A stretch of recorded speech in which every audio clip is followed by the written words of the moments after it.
When Slander met their manager over a decade ago, they told him straight up that they intend to become one of the biggest acts within electronic music. It probably sounded crazy at the time, but now in 2025, it doesn't sound crazy at all. In fact, you could argue that they've already accomplished that goal. But what was the journey like to get to where they are today, and how did they have the confidence to not only pull off such a feat, but also to have the guts to speak it into existence? It's time to unpack the story of Slander.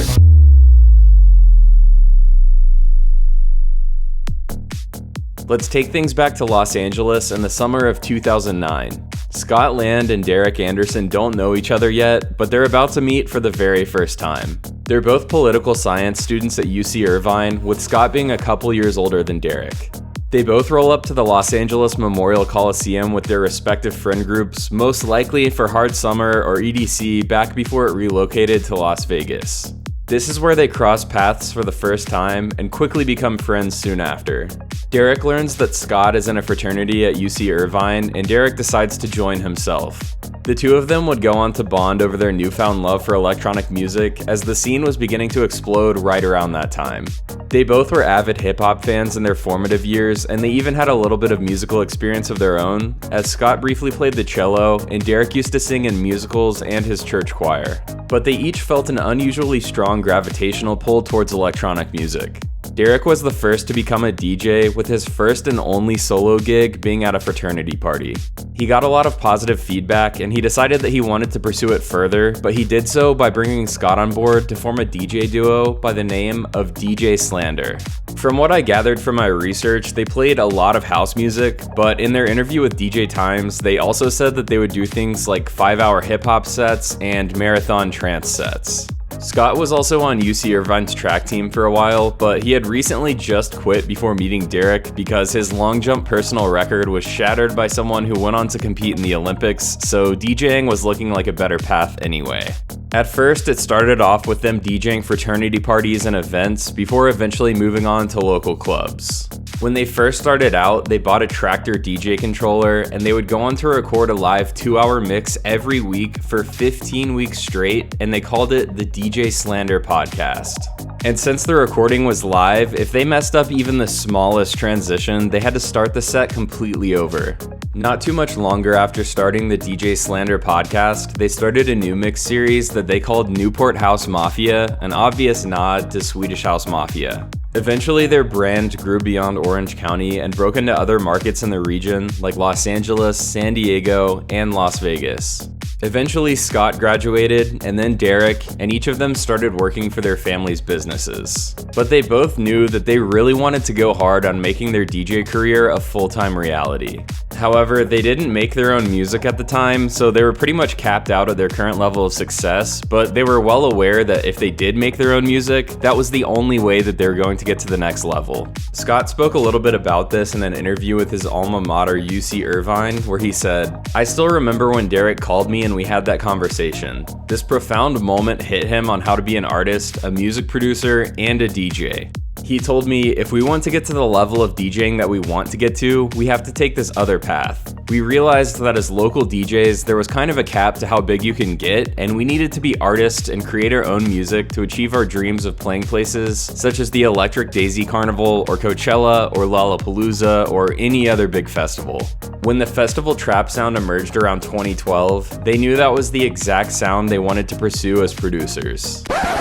Are you a producer trying to get to that next level yourself? Then today's sponsor is perfect for you. Introducing Barnyard Recs, the premier one-on-one mentorship platform for producers to level up their skills. There are a lot of people on the internet who offer production lessons, but here's what makes Barnyard Recs stand out. All of the mentors are touring artists and working professionals, so they're coming from a place of real-world experience with an understanding of how to snowball your productions into tangible success. It's more than just watching tutorials, it's a personalized mentorship with direct feedback and guidance catered directly to your own goals. They have a full roster of mentors broken down by genre, from dubstep to house, drum and bass, and more, so you'll be able to find a mentor in your own lane. I personally have taken one-on-one production lessons after about 7 years years of being self-taught through YouTube, and it made the process of closing my skill gaps so much easier and faster. So I can personally attest to the value of having cohesive instruction rather than gaining spotty and sometimes incomplete knowledge from non-comprehensive YouTube videos. So regardless of your current skill level, whether you're stuck on a drop, refining your mix, or want a full roadmap for your career, Barnyard Rex is here to help by connecting you with mentors who have been through and overcame your same struggles. Spots are limited, so if you're interested in 10% off your first one-on-one mentorship session, head on over to the link in the description and browse their artist roster and use code AE10 to book your first session today.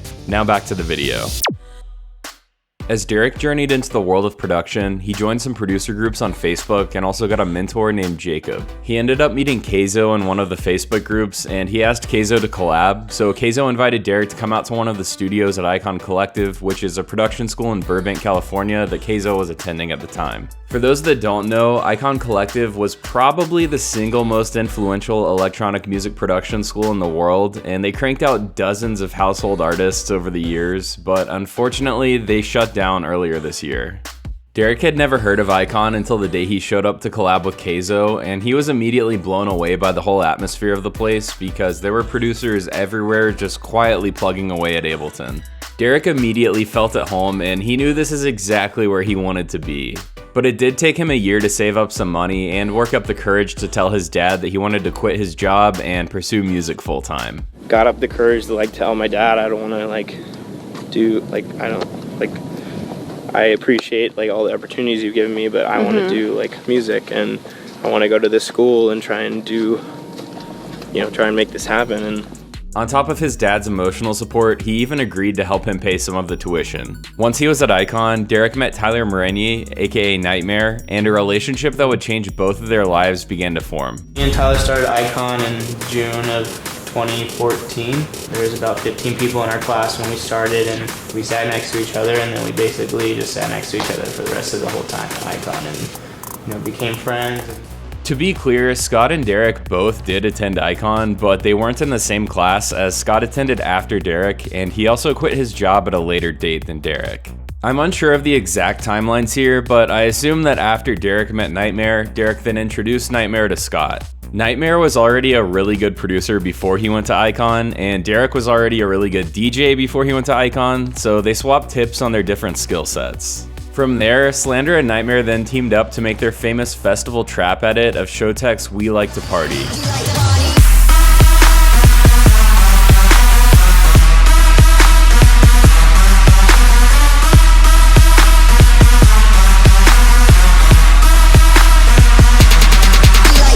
Showtek was putting out a new song called We Like to Party. Both of us heard the preview, unknowingly went and started remixes to it. Hit him up on Facebook, was like, yo man, did this remix, can you check it out, give me some feedback.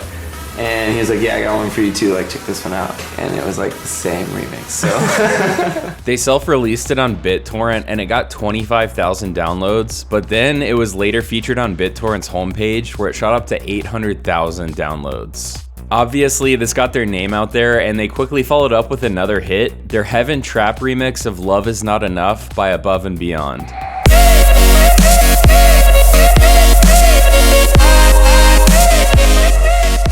They continued to drop more Heaven Trap edits of tracks like Umit Ozcan's Raise Your Hands,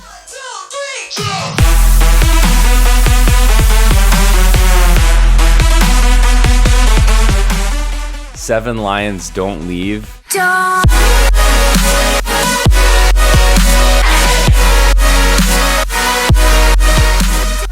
and Bastille's Pompeii. But if you close your eyes.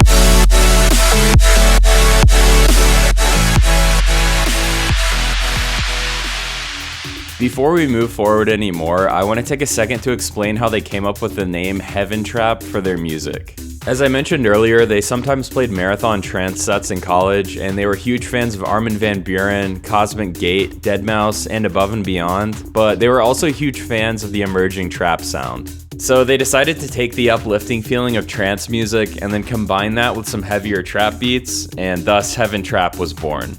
After a strong rollout of early releases, it was clear that Slander was not going to be a one-hit wonder, and massive opportunities began to roll in, including signing with their manager Will Runzel and agent Ben Hogan, which then helped them land a residency at XS in Las Vegas in late 2014. Throughout the rest of the year, they were starting to become regulars on the festival circuit, making stops at Moonrise, Nocturnal Wonderland, and Tomorrow World. It was an incredible breakout year for them, but things were just getting started.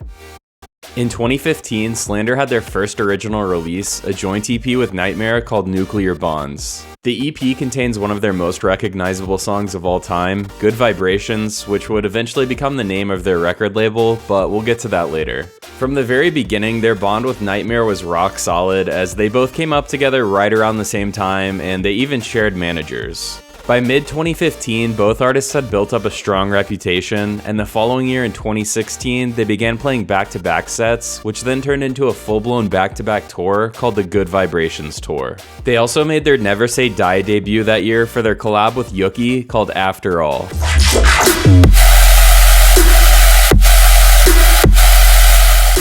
A year later, they made their Monster Cat debut with the track Superhuman, which was followed by the Superhuman World Tour.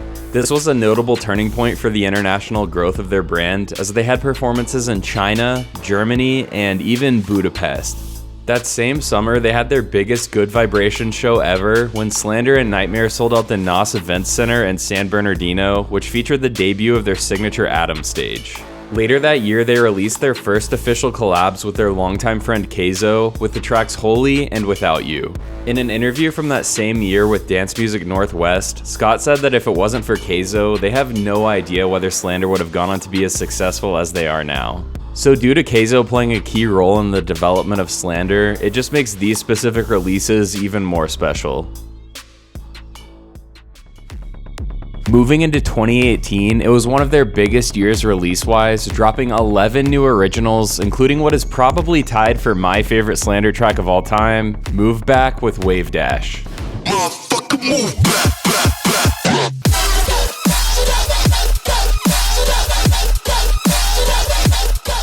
But their biggest events of the year included their longtime friend Nightmare. They teamed up to launch their own record label, Good Vibrations, which has gone on to be one of the more notable tastemakers in the bass music scene. It was a monumental moment for the trio of friends, but they had an even bigger moment later in the year when they brought their Good Vibrations show along with the Atom stage to the world-famous Red Rocks Amphitheater.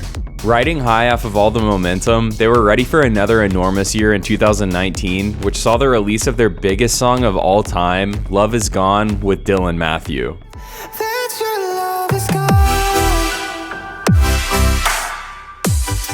The music video released alongside the track was made by someone who goes by the name Roboto, and it took them 3 years to make the video. Which means that the track would have been finished in 2016, or at the very least, a demo version was made in 2016. But what's even crazier is that later that year, they released an acoustic version, which is pushing 300 million views on YouTube. As for the rest of 2019, they ran it back at Red Rocks with Nightmare, but they had even bigger plans for the latter half of the year. The Alchemy tour, which had one of the most ridiculously stacked lineups of all time. Slander, Nightmare, Seven Lions, and the Glitch Mob. As 2020 approached, they were barreling full steam ahead with the most momentum the project had ever had by that point. But unfortunately, as we all know, they had it all stripped away by COVID, just like every other artist.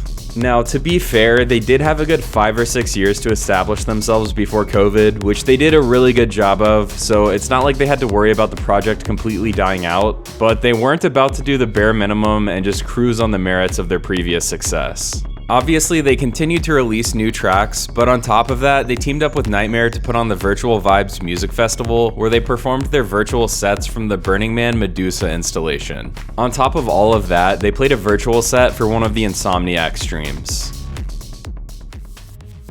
In 2021, as the world slowly began to reopen, Slander was ready to get back out there, and they announced a career-defining event, Starbase Festival, their own curated music festival. But things didn't work out quite as planned, and due to COVID, they had to pull the plug on the festival and postpone it indefinitely. And it ended up being postponed for quite a long time, but we'll get to that later. But even without their own festival, they were able to get things moving again as they were tearing up the festival circuit in the latter half of 2021. But just before all of that, they played Red Rocks for the first time as solo headliners using their custom designed I stage. They also released a somewhat unlikely collab with Ganja White Knight that year for the track Miss You, with it being a joint release on both Good Vibrations and Subcarbon.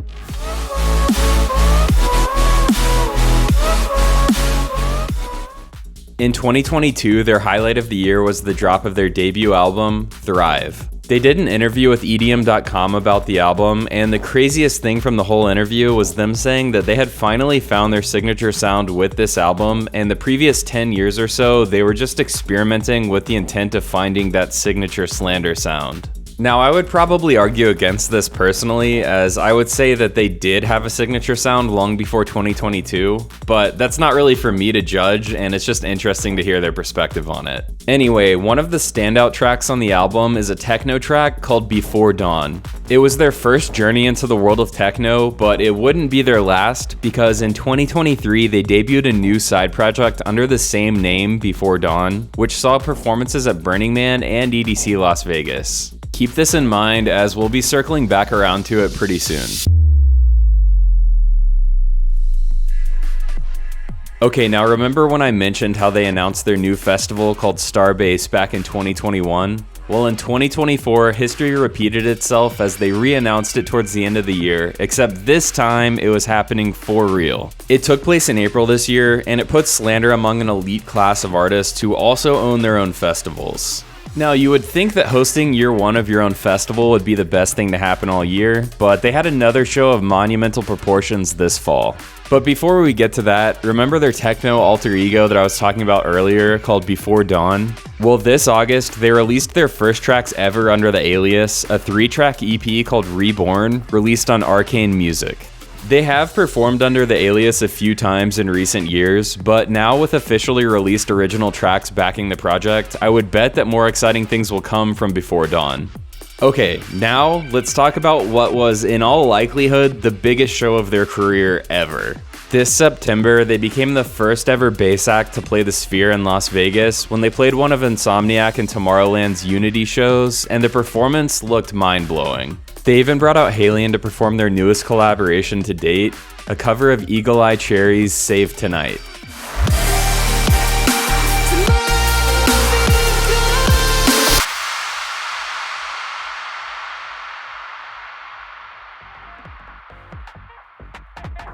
When Slander first linked up with their manager Will Runzel over a decade ago, they told him that they wanted to be among the biggest artists in the industry. At the time, that probably sounded pretty delusional, and they didn't have much to back it up. But sometimes you're the only one who knows what you're capable of, and it becomes a personal mission to make the rest of the world believe what you already know. And Slander has made the world believe. One last thing here, I want to give a shout out to Eric Christensen for making this insane Slander drawing that's been featured throughout this video. So this was actually gifted to Slander at their show at the Sphere, so it kind of adds a cool extra layer to the video. But anyway, if you want to check out the rest of Eric's work, you can follow him on Instagram at Diamond Art, DIAMONART.